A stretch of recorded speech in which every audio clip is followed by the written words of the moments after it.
केळीच्या गाड्यावर मोलमजुरी केली, आज साहेब झाला. पारडी अर्धापूर शून्यातून विश्व कसं निर्माण करायचं याचं ज्वलंत उदाहरण अर्धापूर तालुक्यातील पारडी म येथील तरुणाने जगासमोर मांडले आहे. अत्यंत हलाखीच्या परिस्थितीचा सामना करत करण तुकाराम गायकवाड यांनी महाराष्ट्र लोकसेवा आयोग MPSC परीक्षेत घवघवीत यश संपादन करून थेट महसूल साहेब पदाला गवसणी घातली आहे. संघर्षाचा प्रवास. करण यांचा प्रवास सोपा नव्हता. काही वर्षांपूर्वी वडिलांचे छत्र हरपल्यानंतर घराची संपूर्ण जबाबदारी त्यांच्या खांद्यावर आली. आई, 2 बहिणी आणि एका लहान भावाचा उदरनिर्वाह करण्यासाठी करण यांनी कधी काळी केळीच्या गाड्यावर 400 रुपयांवर मजुरी केली. हाताला मिळेल ते काम केले, पण डोळ्यातील अधिकारी होण्याचे स्वप्न कधीही अंधुक होऊ दिले नाही. आईच्या कष्टाची पावती. मुलगा अधिकारी व्हावा हे स्वप्न उराशी बाळगून आईने स्वतः शेतात मोलमजुरी करून करणला शिक्षणासाठी पुण्याला पाठवले. आईने रात्रंदिवस केलेल्या कष्टाची जाणीव ठेवत करणनेही अभ्यासात सातत्य ठेवले. आज त्याचे फळ मिळाले असून करण साहेब म्हणून गावात परतले आहेत.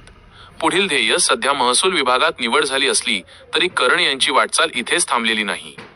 वर्ग 1चा अधिकारी होण्याचे मोठे स्वप्न उराशी बाळगून त्यांचा पुढील सराव सुरू आहे. त्यांच्या या यशामुळे पारडी गावासह संपूर्ण अर्धापूर तालुक्यात आनंदाचे वातावरण. तरुणांसाठी ते एक मोठे प्रेरणास्थान ठरले आहेत.